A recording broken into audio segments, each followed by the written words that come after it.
elle l'emmène avec elle, chez elle. Comme ça, lui va vivre une vie de maison comme quand c'est avec vous. C'est-à-dire que quand vous serez avec lui, vous passerez pas toutes ces phases d'éveil à jouer avec lui, à le solliciter. Vous avez aussi votre travail, il faudra aussi qu'il soit à s'amuser seul, mais à côté de vous. La présence est super importante, hein, d'accord? Donc, reproduisez la même chose avec la nounou.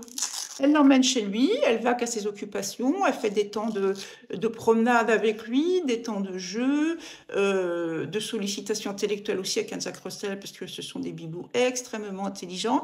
Et, on dit que ce sont des animaux très dynamiques qui ont besoin de courir. Alors oui, ils ont besoin de courir, mais aussi, ils ont aussi besoin de dépenses intellectuelles extrêmement importantes, notamment le Jack, mais pas que le Jack.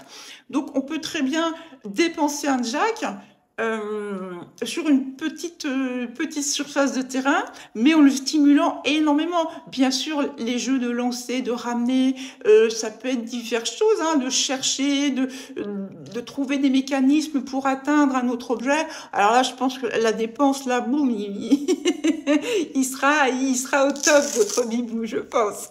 Donc la journée se passe ainsi. Et ce que je vous propose également, c'est que la nounou puisse ramener votre bibou avant votre tour. La même chose. Elle le ramène chez lui, reprend ses odeurs, ses objets, etc. Et il y a de nouveau l'apprentissage, rester seul. Et là, c'est vous qui arrivez. Donc à chaque fois, vous voyez, à chaque fois qu'il va rester seul, il y aura quelque chose de merveilleux qui va venir très peu de temps après. Donc ça sera plutôt assez sympa, je pense, en apprentissage et pour éviter le comportement destructeur de votre bibou. Alors, vous me disiez aussi quelque chose d'important, que si vous aviez peut-être du mal à laisser vos clés à quelqu'un. Alors, je vous explique. En fait, c'est un processus de mise en confiance. La même chose qu'une nounou pour un enfant. Vous prenez contact avec la personne, vous discutez via la messagerie privée, par téléphone, par visio. Vous allez chez elle, vous visitez son habitation. Vous voyez s'il n'y a pas d'éventuel danger dans son habitation.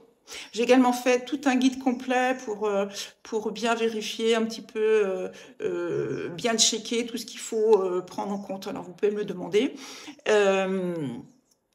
Vous allez également vous assurer de son identité. Vous échangez vos copies de pièces d'identité, les attestations de domicile également. Vous me dites pourquoi échanger? Parce que nous, on a eu les cas inverses, c'est-à-dire qu'on a eu des problèmes avec des propriétaires et les nounous ont besoin de garantie aussi. Moi, je trouve ça normal. Et puis, si vous voulez, quand la confiance sera acquise, je peux vous garantir que si vous faites assez confiance à une personne pour lui confier votre bibou, vous lui ferez assez confiance pour lui confier vos clés. Vous inquiétez pas, ça sera une évidence pour vous.